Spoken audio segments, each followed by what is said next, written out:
back to Theater Indonesia Instagram Live. Thank you so much for joining in. I see some familiar faces here. You know, I've seen you in the previous Instagram Live. Terima kasih sudah join di Theater Indonesia Instagram Live ya. Okay, so today adalah hari yang sangat spesial. Karena apa? Karena aku akan ngobrol-ngobrol seru nih dengan seorang aktor, film produser, entrepreneur, terus juga seorang TV host, ya kan? Siapa lagi kalau bukan Daniel Mananta. Oh my god, I'm so excited.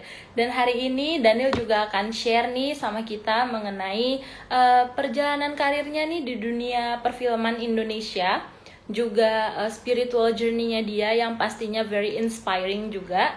Dan juga dia akan berbagi mengenai exciting future plans dia ke depan. Okay? So thank you so much for joining in once again. Coba ya, kita tunggu dulu Daniel untuk join nih sama kita. I hope you guys are doing well. How's your Friday? Tumben ya, hari ini Instagram live-nya nih hari Jumat gitu. Karena spesial buat Daniel.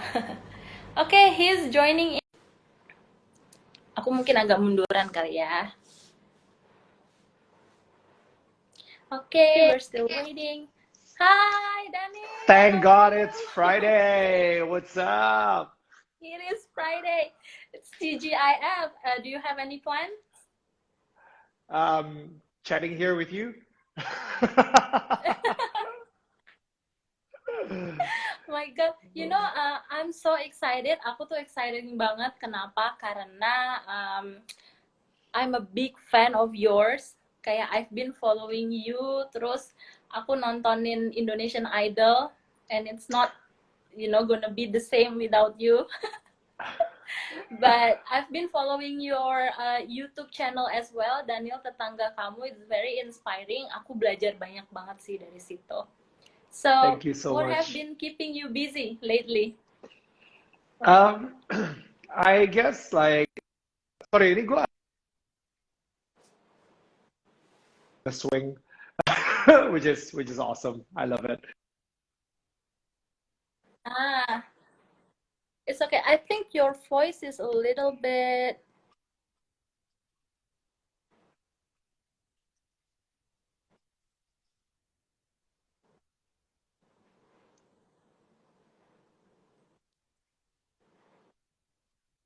I think your connection.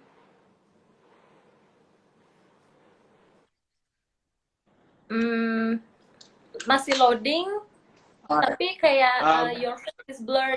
Suaranya mendingan Your berapa? voice is also breaking. Yeah. Oh no. Not ini. But kalau sekarang gimana? Masih bad connection, bad picture. Oke sih sekarang, at least di aku. Okay. Are you using Wi-Fi? I am using Wi-Fi. Oh, probably. Yeah, sometimes when you're using Wi-Fi too, the connection is not that good. Yeah, sorry guys. Okay. No, it's okay. So yeah, my question is, what have been keeping you busy belakangan ini? Lagi sibuk apa nih? Jadi Daniel Tetangga Kamu, definitely kita bersyukur banget ya baru aja ngelewatin 500.000 subscriber. Jadi bagi yang lagi nonton di sini yang menjadi subscriber kita, gue pengen bilang thank you banget for subscribing on the YouTube channel di Daniel Mananta Network. Dan gue, you know, ada beberapa brand ambassadorship that I'm involved with, and one of them itu gue harus lari marathon, series of marathon, sehingga gue tiap pagi mungkin ya kayak latihannya lumayan intens banget buat si marathon tersebut gitu. And apalagi ya, I think MCing it's still happening. And yeah, so, gue jujur kayak paling jarang sebenarnya kayak IG live sih akhir-akhir ini, karena I feel like I don't know, like orang-orang udah nggak kayak dulu gitu ya. Ketika kita lagi di mana masa pandemi PSBB pertama, orang-orang mati gaya semuanya dan itu IG live terus-terusan aja gitu karena emang bored parah gitu. Cuman sekarang nih kayak it's you know kayak gini nih sekarang nih udah lama banget nih gak IG live juga. Kemarin malam gue farewell dinner sama kayak Indonesian Idol season 10. And oh man, it was so much fun. It was so much fun. I see. So, how's life after Indonesian Idol? Yeah, the same. I don't know. Kayak gue nggak tahu ya. Gue ngerasa kayak justru setelah gue bilang cabut dari Indonesian Idol, for some reason mendadak kayak orang-orang kayak ngasih gue predikat legend gitu. Dan gue ngerasa, oh man, I'm not even dead yet. Like, why do you even say that I'm a legend? You know? Tapi yeah, it's fun. Gue ngerasa kayak dulu tuh gue MTV VJ, you know, abis itu host Indonesian Idol, abis itu mungkin orang juga sempat ngeliat gue sebagai Pak Ahok KW gitu, Daniel Mananta gitu kan. Sekarang I think when people see me, mereka melihat ya Daniel tetangga aku gitu, which is more you know approachable, and I like that. I feel like banyak banget identitas yang gue udah ambil dan gue masukin menjadi part of me dan it's You know, here's one thing that I like. You're very inspiring because you are a man with many hats, and you know I learned a lot from you as well. So thank you. And then you know, today we're not going to talk about kenapa kamu pamit dari Indonesian Idol, because I'm sure everyone knows about it. But my question is, what are some of the biggest lessons you learned from that? That's good. What are some of the biggest lessons that I learned from leaving Indonesian Idol? Yeah. I think kalau misalnya buat gue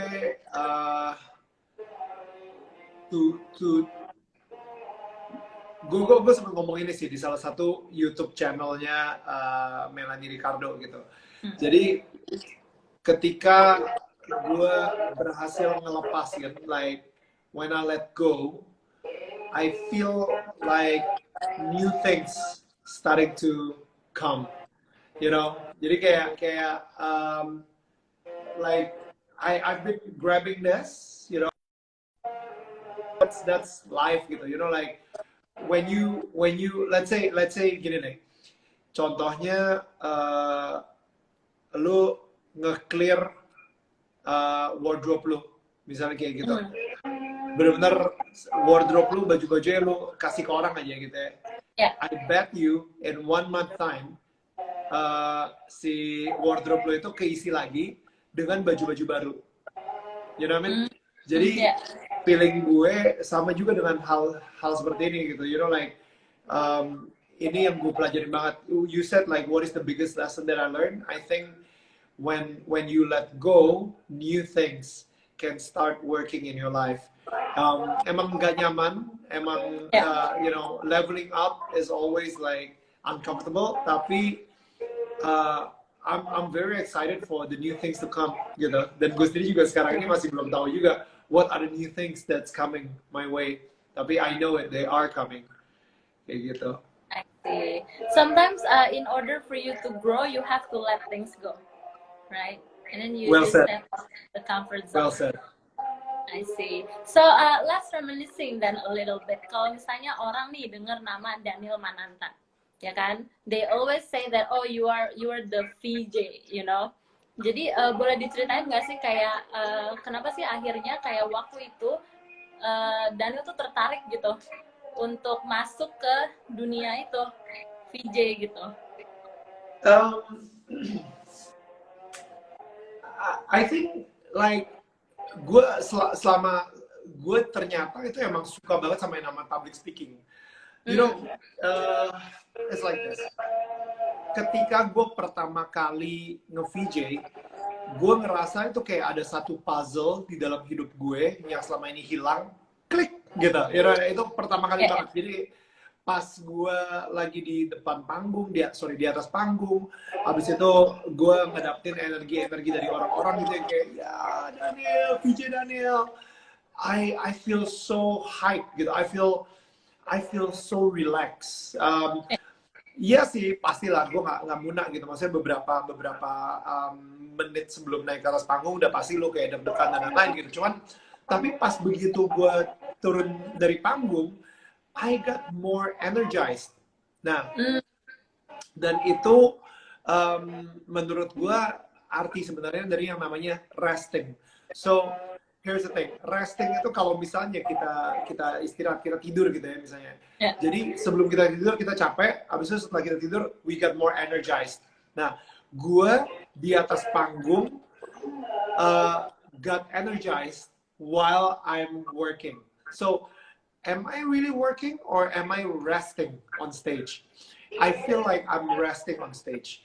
I feel like I'm made for the stage. Jadi gue bener-bener kayak resting parah gitu. And that's my passion. I found out that's my passion. That's my calling. Dan sebelumnya gue ngelakuin banyak banget kerjaan-kerjaan lainnya. Tapi you know kayak gue nggak suka juga ngelakuinnya. Tapi ketika VJ, gue bener-bener ngerasa kayak yes, this is it. You know, I am made for this. I can be good at this, you know, and I can actually be great at this. So yeah, here we are, gitu kan. Wow, you know, kayak every time I look at you, I always see this very energetic man, very confident. You know, I'm not saying kayak you have like a very loud voice, okay, but not like loud in a negative way. But like growing up for you, was it always that easy growing up with that kind of personality? Yeah, it's not at all. Gue waktu kecil because gue loud banget gitu ya, malah kayak orang-orang suka apa ya, mungkin waktu zaman SMA itu suka ngebully gitu. Kayak pas gue ketawa kenceng banget, wah kenceng banget gitu. Dan habis itu ada orang-orang yang kayak, Daniel nih gila ketawanya kenceng banget, dasar lo apa, gue belum ketawa dia udah hahaha, itu udah banget kalau gitu misalnya. Abis itu kayak pas lagi apa ya, bercanda kayak gitu pun juga mereka juga udah mulai tuh kayak suka ngebully juga, bilang kayak, wah Neil lo apa lebay banget sih lo, kalau misalnya ini biasa aja dong, you know, and stuff like that. Dan the funny thing is, ketika gue jadi terkenal, orang-orang malah bilang kalau misalnya itu karakter gue. Wah, Daniel tuh loud banget jadi orang. Daniel tuh kayaknya emang agak-agak over excited gitu, atau overpowering, you know, and everything. Jadi malah itu it becomes my strength and it becomes my style and my character. Dan lucu ya, kayak what fame can do to you gitu, you know, yang tadinya lu kayaknya itu jadi weakness lo, dan lu kayak nggak pede, tiba-tiba ketika lu udah terkenal itu jadi karakter lu yang membedakan lu sama yang lain gitu, which jadi itu kayak pedang bermata dua banget gitu. Yes, see. But you know, when I read one of your interviews about you growing up and you always feel that confident, it teaches me something that if I'm being me and that's my strength, that I have to just show it, you know, like you don't have to be someone else. Like now, I just want to add to that. That's really good. Yes, correct. You need to be you. You need to be the authentic you because everybody else is taken. Tapi sekarang ini banyak banget orang-orang yang kecemplung ke pergaulan yang salah. Sehingga ketika mereka jadi otentik, mereka dibully karena keotentikannya mereka. Nah, so that means lu benar-benar harus hati-hati banget lu bergaul dengan siapa. sebisa mungkin lu bergaul dengan orang-orang yang akan menerima lu apa adanya, nggak ngehakimin lu, dan mereka benar-benar sayang banget sama lu dengan segala ketidaksempurnaannya lu. Jadi, Ya, nah di situ sih menurut gue lu bisa lebih soar gitu, maksudnya lebih berkembang lagi gitu, bisa ya, flourish. betul sih. And that takes process as well, right? Like Ya. very long. But yeah, eventually we will get there. So, talking about film nih, do you remember your first film nih, Rumah Dara? Masih ingat nggak sih back in 2009 ya kan? How did you land a role as Jimmy? What are the most memorable moments you remember? Gue sama Arifin Putra itu nggak tahu ya, kalau misalnya lo lihat gitu ya, dari tahun 2003 zaman-zaman MTV pertama kali gue jadi VJ itu ada 10 finalis, salah satu finalisnya Arifin Putra, right? Bahkan kita ini lebih parah lagi, ketika gue casting pertama kali di MTV sebelum jadi VJ, casting aja duduk sebelahan sama Arifin Putra di antrian. Dia yang kayak bintang sinetron gitu saat itu masih, dan abis itu gue ngobrol sama dia, gue sampai kayak gue nggak tahu kan kalau misalnya gue pas di casting tuh gue bisa masuk finalis MTV atau enggak gitu. Jadi gue bilang sama dia, lain kali kalau misalnya lu butuh pemeran pembantu gitu ya di sinetron lu boleh panggil gue ya, ini nomor gue gitu. Bilang norak banget nih gue saat itu ya, ngomong mangga dua gitu kan, masuk ke dunia entertainment. Nah habis itu pertama kali gue main film banget ya sama Arifin Putra juga, I think you know, and I feel so comfortable with Arifin, dan kebetulan juga kebanyakan di situ teman-teman kita juga ada Aryo Bayu, habis itu ada Sigi Wimala juga, sama Danish gue baru kenal saat itu, tapi yang gue udah kenal banget Julie Estelle, Aryo Bayu, siapa lagi, Sigi sama Arifin. Nah jadi itu filmnya film horor ya, maksudnya bukan horor lah, maksudnya slasher gitu, sadis banget, darah di mana-mana. Tapi kerjaan gue itu benar-benar ngebanyol aja mulu di situ, ngebanyol terus. Wah itu literally si Arifin tuh sampai yang kalau misalnya tanya Arifin tentang Rumah Dara gitu, dia kayak yang gue inget di situ cuman bercandanya Daniel aja. Jadi kadang-kadang dia sampai break karakter banget gitu gara-gara dia masih keinget sama bercanda-bercanda kita. Aduh gila, itu lucu banget sih. Dan I think I'm so grateful ya. Maksudnya di situ gue belajar juga di mana ya lu main di film apa, lu main di situasi seperti apa, tapi lu masih bisa mempunyai kesempatan untuk menjadi pembawa sukacita gitu, you know, just like to make people just happy and like mereka lagi nunggu bete ya, kita bercanda-bercandain, we bring like joy aja into that setting gitu misalnya. Wow. I think itu yang paling most memorable moment sih. Because I remember Rumah Dara tuh adalah film slasher yang gimana pertama banget. Iya, pertama banget, dan it looks real. Iya. Dan I was like, wow, you know, like at that time I didn't believe in like Indonesian film, but actually it was like one of the movies that I think yes, we can move forward. Why did you even watch it, you sick girl? I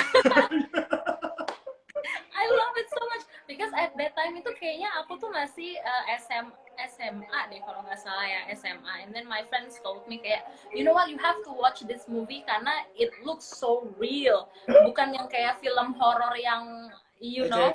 And I was like, okay, maybe I'll try. And then I was like, wow, that's crazy.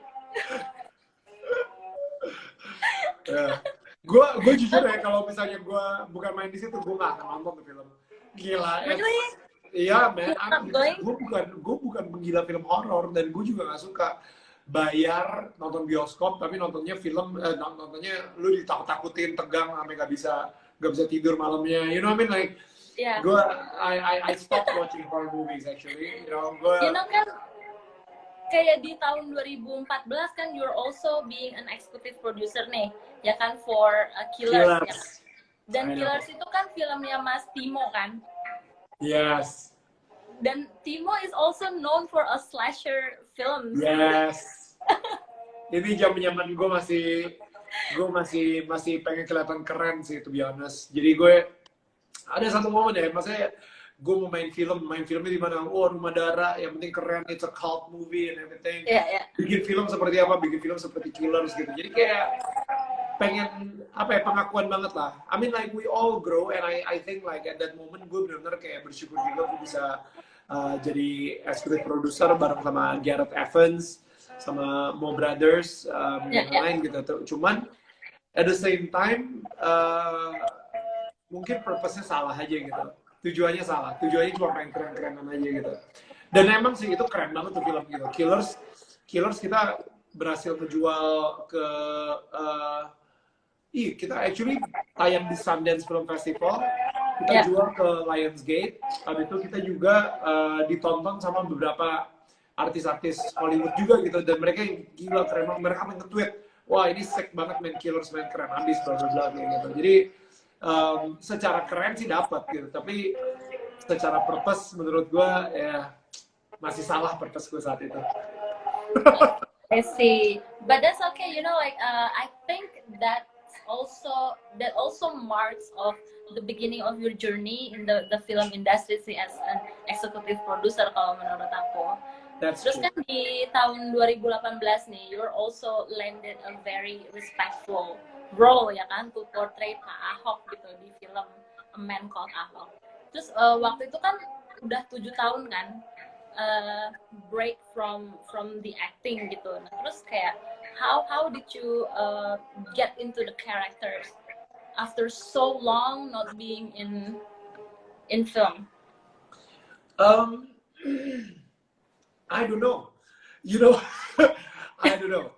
Like I think my acting coach saat itu Mas Yayu Unru, itu dia cuma punya satu tujuan, yaitu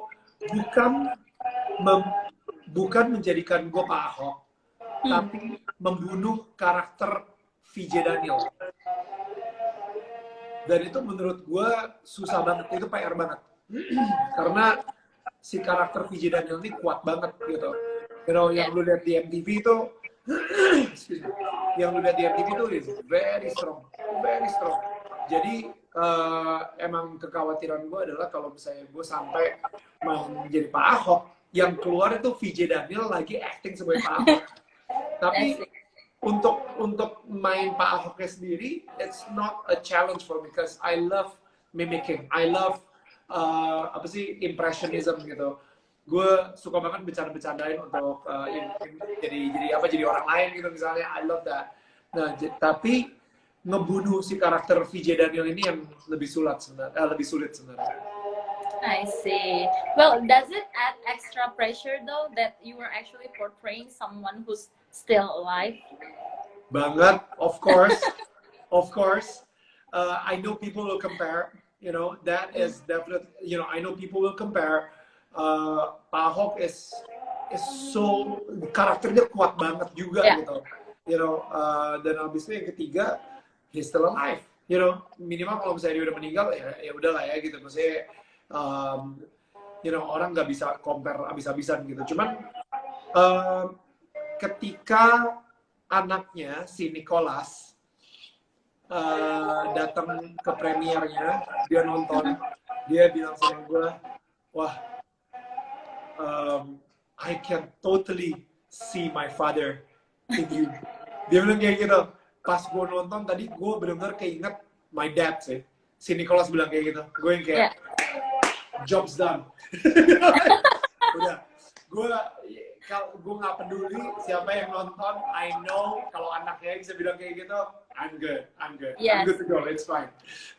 Because I remember kan waktu itu juga waktu premiere, I went to the premiere waktu itu. Ya, karena waktu itu aku juga ngeliput. Okay. And I saw you there as well. Then I was like, wow, okay, you really did a great job sih menurut aku. And it's very promising juga gitu, very convincing. And I really like it. I enjoyed. So what are some of the things that you learned from the man himself? Kan obviously kan sepanjang syuting kan you're also ngobrol juga sama Pak Ahok gitu. His boldness. I think at that time ketika gue main film A Man Called Ahok, yes, I am quite a spiritual person gitu ya. Tapi I guess I was like a hidden spiritual person. Gue nggak se-outspoken ini gitu. But because of that movie, film A Man Called Ahok, I feel gue jadi lebih berani, you know, karena nggak tahu ya, kayak yang gue belajar dari Pak Ahok gitu, kayak ketika lu terang dan orang-orang yang ada di kegelapan terintimidasi sama terangnya lo, kenapa lo harus takut jadi terang? Jangan sampai lu meredupkan terang lo hanya karena lu gak enak sama orang-orang yang suka di daerah gelap. So, you know what I mean? Like ketika gue itu yang gue dapetin ya dari dia gitu. Dan gue ngerasa iya, actually gue juga terang gitu. And I think, you know, ngapain takut kalau misalnya lu bener gitu. Maksudnya ngapain takut kalau misalnya you're doing the right thing as well gitu. You know, like dan sejak saat dan lebih confidentnya lagi ketika gue tahu kalau misalnya Pak Ahok tuh ngelakuin apa-apa, dia nggak takut sama manusia siapapun karena dia tahu banget Tuhan dia gede banget gitu, you know, like dan di situ gue juga jadi ikutan confident sih, with like, you know, yes, you know, I can do anything through God who strengthen me and stuff like that, you know, like itu jadi bener-bener kayak intens banget gitu.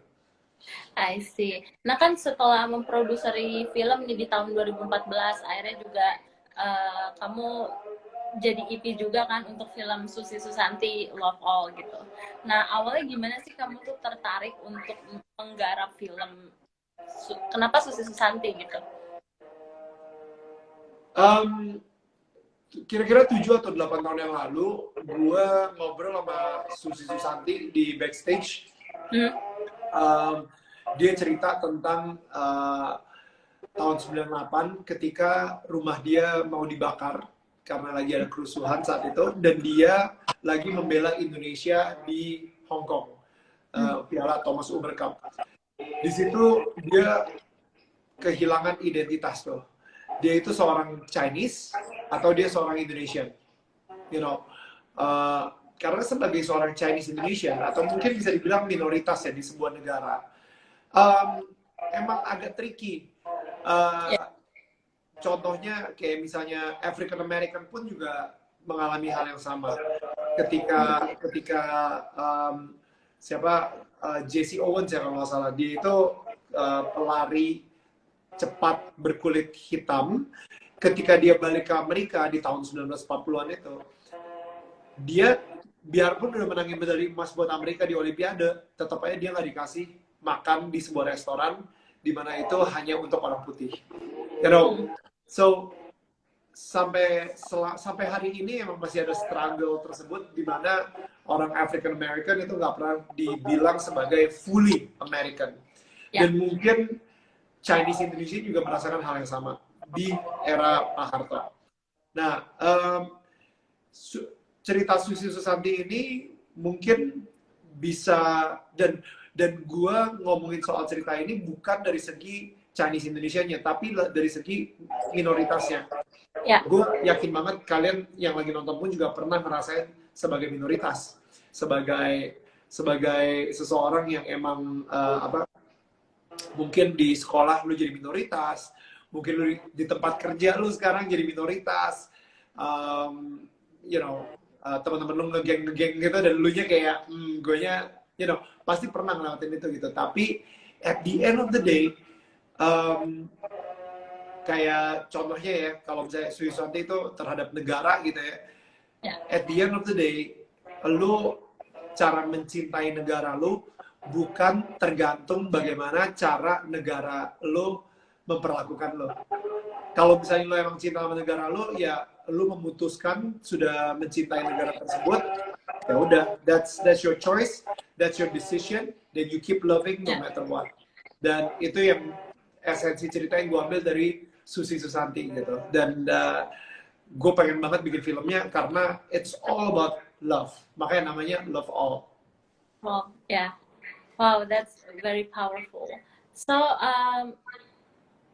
how did you establish the stories for Susi Susanti? Karena kan there are a lot of achievements, there are a lot of great lessons to highlight gitu kan.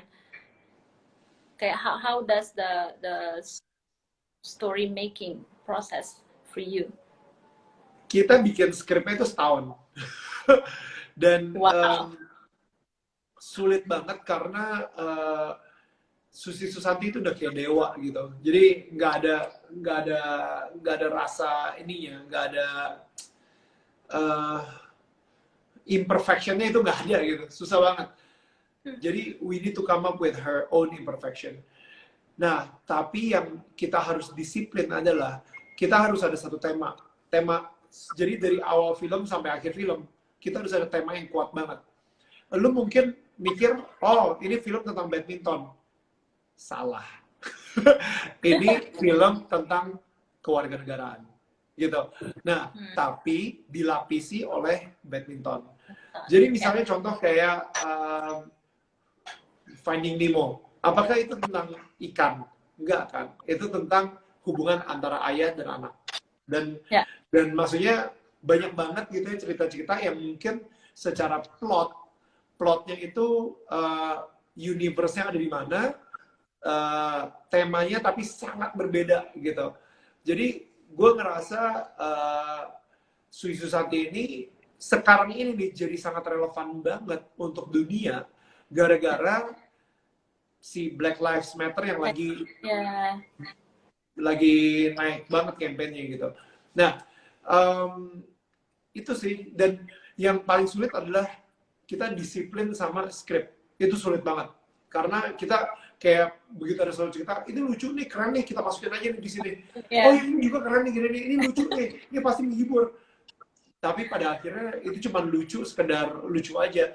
Yang ada malah kita jadi bukan membuat sebuah film, tapi kita membuat Wikipedia film gitu. Betul. It will be so boring. You know, dokumentari banget, nggak ada naik turunnya, nggak ada emosinya. Dan you know, gue melihat di beberapa biografi film di dunia ya, bukan cuma di Indonesia aja. Mereka suka ngelakuin hal tersebut, kesalahan tersebut. Kesalahannya ya adalah ya itu tentang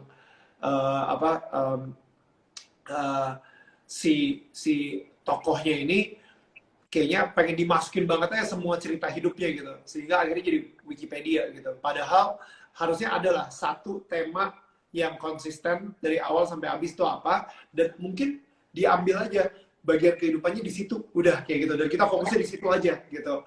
Jadi ya di situ sih. Wow, okay. So after this, Susi Susanti nih, ada project film lagi nggak yang mau kamu produser ini? Ada, pastinya.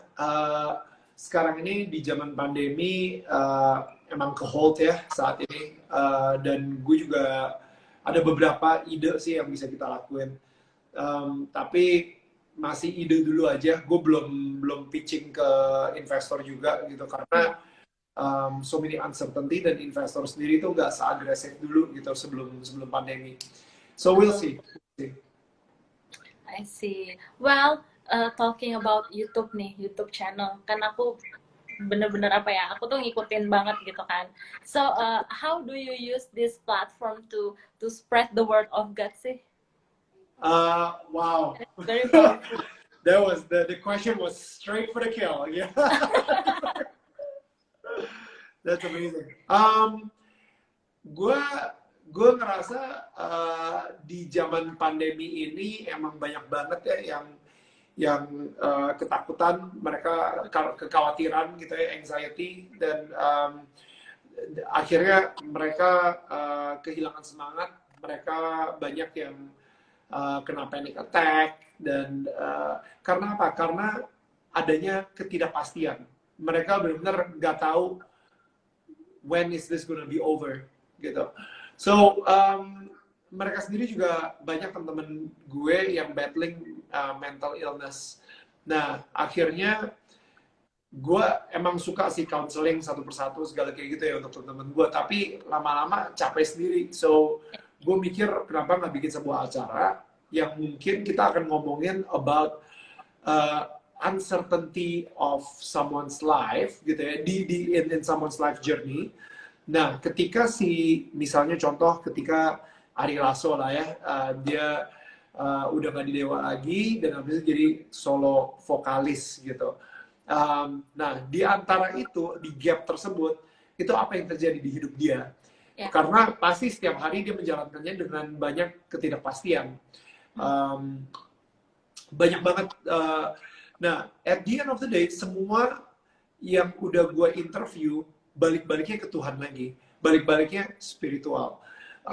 Karena emang di hidup kita, there's a lot of uncertainty, tapi there's one thing that is certain, yaitu kasih sayang Tuhan kepada kita, gitu. And I think gue bisa mempromosikan si kasih sayang Tuhan kepada manusia ini melalui perjalanan hidup si artis-artis yang lagi gue interview gitu. Yeah, I'm so grateful ya, maksudnya ini bisa dapat 500,000 subscriber itu lumayan an achievement for a spiritual show.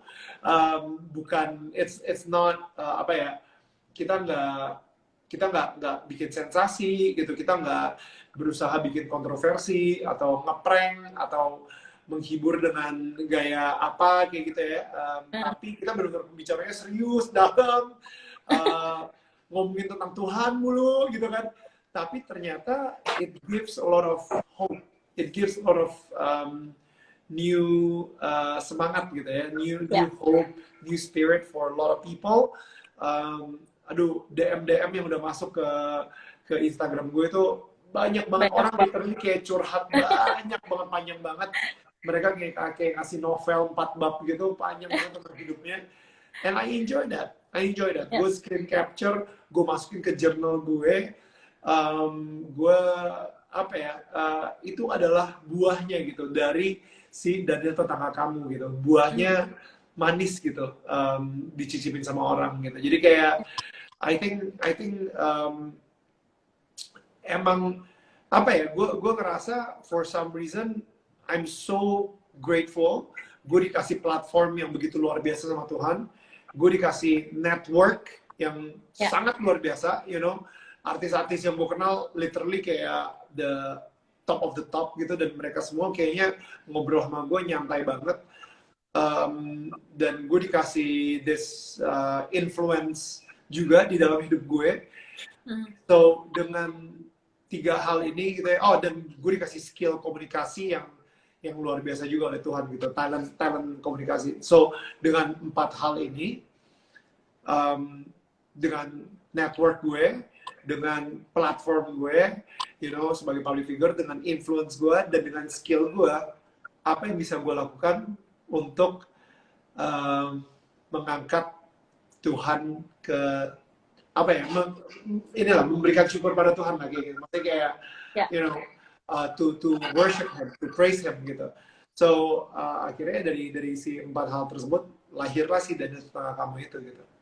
Wow, I'm glad you made it, because karena kayak awal-awal nih di masa-masa pandemi ya terutama, I feel like I'm losing hope, you know. Wow. Karena kan there are a lot of uncertainties juga ya kan. Terus kerja yang biasanya, you know, being in the media industry kan kita biasanya suka keluar ya kan, terus tiba-tiba harus di rumah, nggak ada event sama sekali.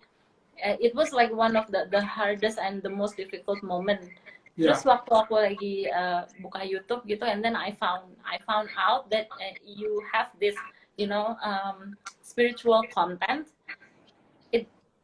It gives me hope, you know, and that's right, that's like what you said gitu. Jadi kayak there are a lot of people who feel the same thing as me, and I'm not alone, gitu loh. Oh, that's beautiful. Yeah, and wow, I'm glad. Thank you. Thank you. Oh, that means a lot that you said that. Thank you so much. Dan maksudnya the thing is like semua orang semua mata tertuju pada handphone mereka karena mereka mati gaya banget. Dan sayangnya di handphone mereka itu beritanya negatif semua. So I'm just hoping di handphone mereka ada satu lah berita atau tayangan yang bisa memberikan mereka harapan baru gitu. Yeah. You know, and I guess you're one of them yang tiba-tiba nggak sengaja ngeklik dan you got strengthened, you got encouraged, and you got new hope gitu. So, well, thank you so much for saying that. That means a lot. Thank you so You're much. welcome. It was very wonderful, and I thank you as well for bringing it up, bringing it up, because really good. So mungkin boleh di-share kali ya ke viewers kita juga mengenai your spiritual journey. Sure. Jadi wah, gue sendiri spiritual journey sih udah pasti nggak selesai ya. Sekarang ini gue juga masih going through a lot of stuff gitu. Tapi yang ada satu penulis namanya Brené Brown. I don't know if you heard of her. Dia keluar dengan buku namanya The Gifts of Imperfection. Dia bilang ketika seseorang itu mengalami sebuah breakdown, jatuh banget ya, pada saat yang sama lahirlah yang namanya spiritual awakening di dalam hidup mereka. Itu gue percaya banget. Dan ketika uang financials yang selama ini lu kumpulin nggak bisa nyelamatin hidup lu lagi, lu udah nggak bisa berharap lagi sama itu.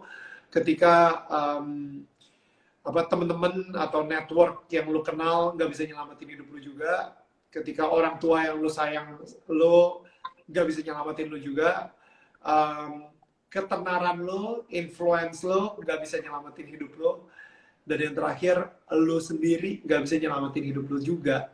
Akhirnya where do you go? Dan that's the spiritual awakening. Gua akhirnya sedikit demi sedikit mulai mencari Tuhan. Itu terjadi di tahun 2012 gitu, ketika gue kehilangan suara gue gara-gara ada tumor jinak yang tumbuh di pita suara gue, atau nodul kita bilangnya. Nah, gue bukan cuma kehilangan suara gue aja, tapi gue juga kehilangan identitas gue sebagai seorang presenter. Akhirnya ketika gue berhasil mendapatkan suara gue balik, gue ngerasa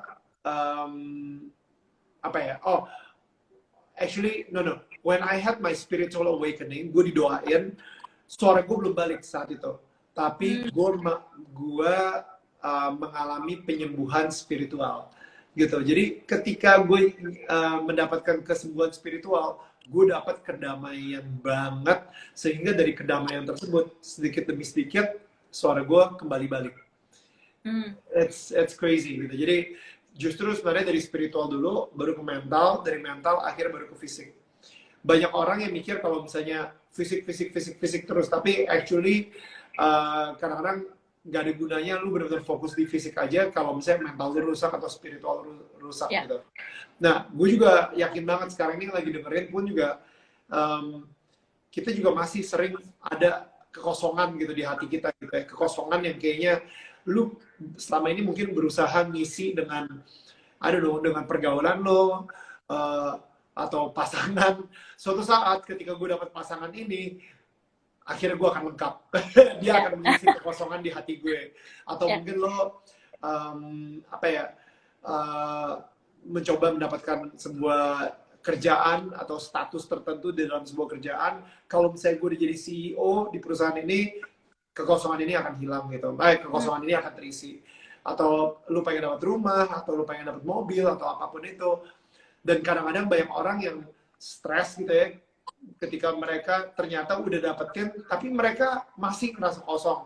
Akhirnya mulai tuh karena stres, mulai ke minuman keras, narkoba, mungkin mulai ke rumah bordil, misalnya seperti itu, untuk just get away, untuk lari, karena mereka gagal terus dalam mengisi kekosongan di dalam hidup mereka. Now, I want to tell you this. Gue juga sempat ngerasain seperti itu. Gue sempat ngerasa kekosongan tersebut. Dan I feel like ternyata sekarang ini yang benar-benar bisa yang ngisi kekosongan di hati gue tersebut adalah rasa cinta Tuhan yang gak akan tergantikan sama apapun juga.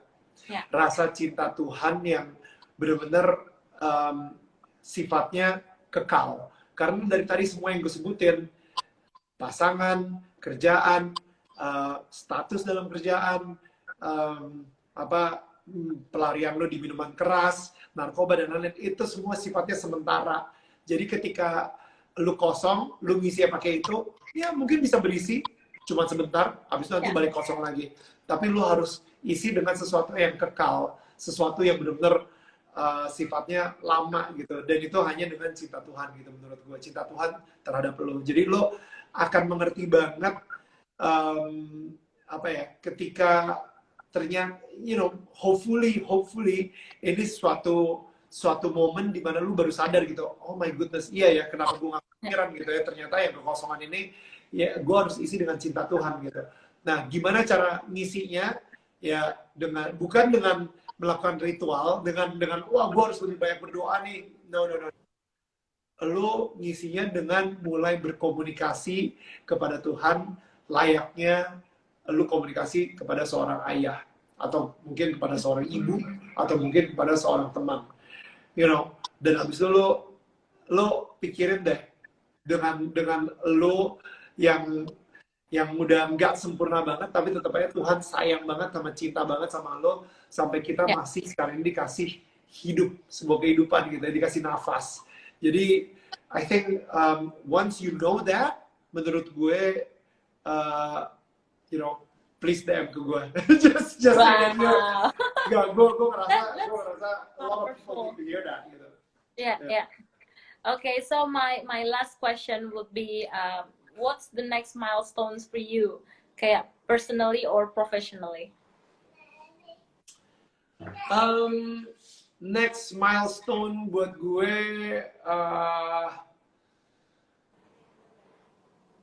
I don't know. I'll just be honest. I'll just be straight and honest. I don't know. Gue, that's the thing ya. Gue bilang sama, baru beberapa hari yang lalu lah, gue bilang gitu ya. Gue ini lagi hidup what I call living a surrendered life, gitu ya. Hidup dengan lifestyle yang sangat berserah.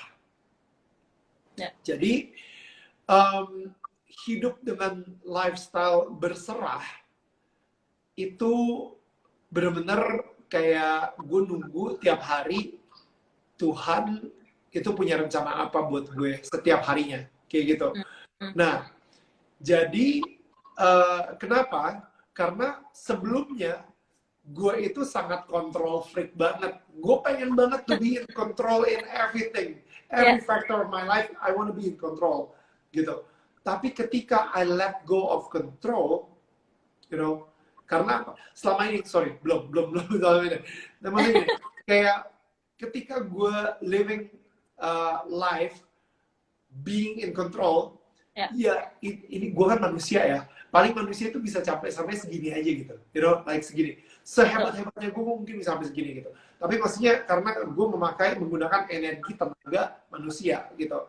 Nah, tapi when I let go of control, akhirnya Tuhan bilang, Neil, finally, oke, sekarang gue bisa pakai kekuatan gue.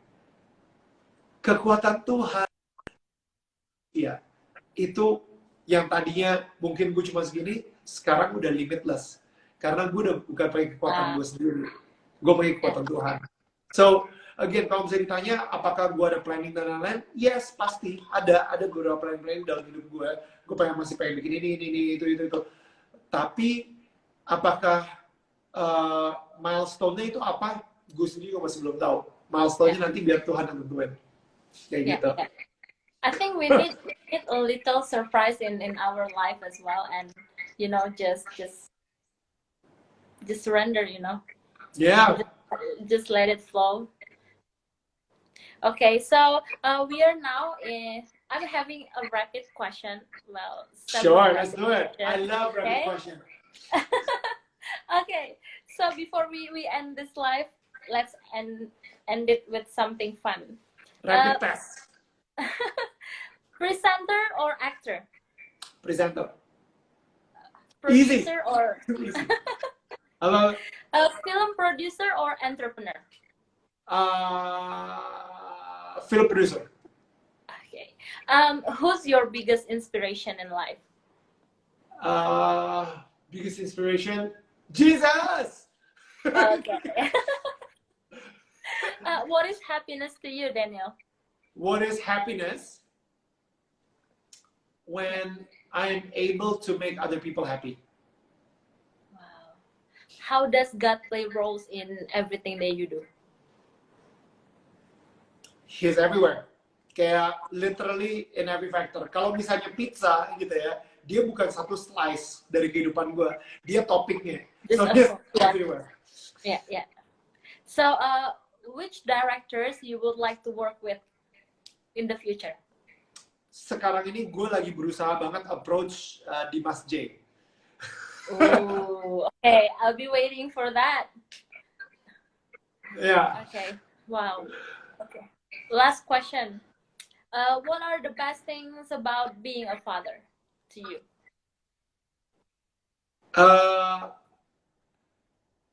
I finally understand the father's love through me being a father.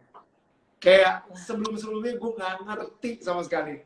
Jadi gue kayak apa ya? Ya iyalah ya. Gue bersalah dimaafkan. Gue ngelakuin hal-hal bodoh dimaafkan. Karena anak-anak gue itu ngelakuin hal bodoh banyak banget gitu. Dan udah pasti gue tetap sayang sama mereka. Mereka nggak perlu perform sedikit pun untuk mendapatkan kasih sayang gue. Nggak perlu. Mereka tiba-tiba kayak, hari ini gue pengen banget Daddy lebih sayang sama gue. Sini gue bikinin dia gambar. Nggak perlu, gue udah sayang dia kok. Nggak digambarin apa-apa, gue juga udah sayang sama dia. Kayak gitu. So yeah, I understand the true father's love through being a father. I see. Wow, thank you so much, Daniel, for sharing ya hari ini.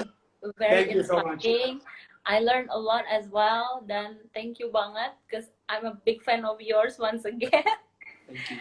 So yeah, semoga kita bisa ngobrol-ngobrol lagi di lain kesempatan. I hope,